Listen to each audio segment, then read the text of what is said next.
আল্লাহ নবী ফরমান ওয়ালাম ইয়ামনাউ যাকাত আমওয়ালিহিম ইল্লা মুনউল কাতার মিনাস সামা।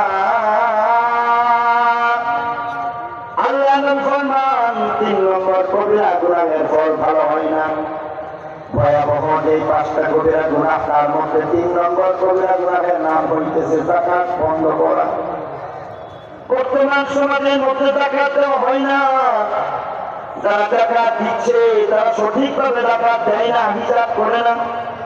যারা যাকাত দিচ্ছে তারা সুরাউন করতেছে, ঢাকা থেকে খবর পাঠাইতেছে অমুক তারিখে অমুক শহরের এলাকার মধ্যে যাকাতের কাপড় বিতরণ করবেন। আর একটা কাপড়ের জন্য এমন ভাবে লাইন ধরে ধরে অপেক্ষা করতে করতে ধাক্কা ধাক্কি করতেছে। আর এই ধাক্কা ধাক্কির এক পর্যায়ে এমন জায়গায় বৃদ্ধ মানুষ নিচে পড়ে গেল, পদপিষ্ট হয়ে গেল।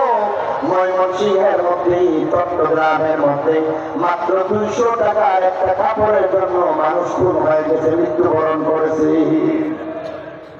অথচ টাকা দেওয়ার বিধান হচ্ছে নিজে পৌঁছায় দিবা।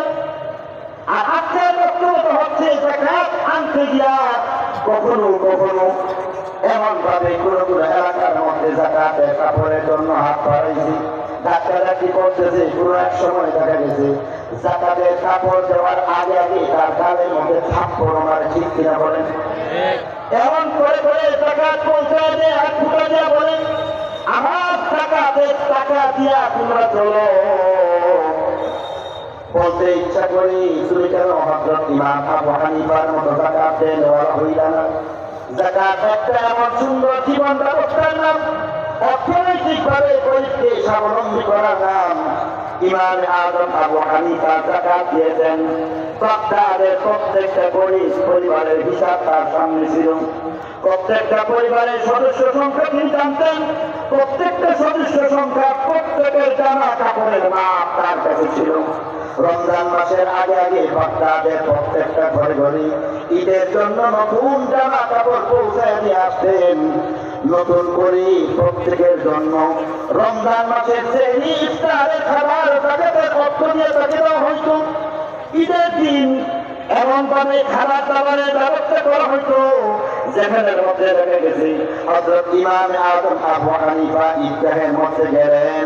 সেই ঈদগাহের মধ্যে যাওয়ার পরে সেখানের মধ্যে তার গায়ে একটা নতুন জামা কাপড় যেমন ছিল, গরিব মানুষটাকে দেখে গরিব খোঁজার কোনো উপায় নাই। কারণ ইমাম আজম আবু হানিফা এই গরিব মানুষটাকে তার যাকাতের টাকা দিয়া এমনই নতুন জামা কাপড় বানায় দিলেন।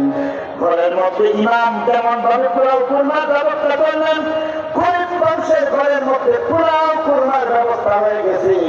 এমন ভাবে সেই বাগদাদের মধ্যে একটা নুরানি পরিবেশ হয়ে গেছে। পক্ষান্তরে বর্তমানে যখন যাকাত দেওয়া হয় না, আল্লাহ নবী এই ভয়াবহতা বর্ণনা করতে গিয়ে বলেন আর বলতেছেন ওয়ালাম ইয়ামনাউ যাকাত আমওয়ালিহিম ইল্লা মুনউল কাতার মিনাস সামা। যাকাত যদি ঠিক মতো না দেও, বন্ধ করে দেওয়া হয় কবিরা গুনাহ, এর ফল হইতেছে তোমাদের জন্য রহমতের বৃষ্টি মহান আল্লাহ বন্ধ করে দিবে। বলতে পারেন হুজুর এখন তো বৃষ্টি পাই, বাংলাদেশের মধ্যে বৃষ্টি হচ্ছে। আল্লাহ নবী তার উত্তর দিয়া পরবর্তী অংশের মধ্যে জানাই দেন ওয়ালাউলাল বাহাইম লাম ইউমতারু। যদি চতুষ্পর্যন্ত না হইত তাহলে তোমার জন্য একটা ফুটা বৃষ্টির পানি দেওয়া হইত না।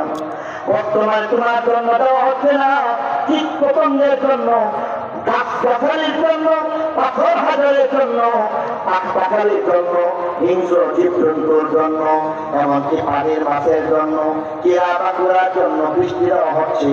আর যদি তোমার জন্য বৃষ্টি দেওয়া হইত, আল্লাহ খুশি থাকতে তোমার বৃষ্টি রাত্রিকালীন হইত, রাতের বেলা তোমার আরামের ঘুম হয়ে যাইত, দিনের বেলা রৌদ্র থাকতো যাতে তোমার কাজের কোনো ব্যাঘাত না ঘটে।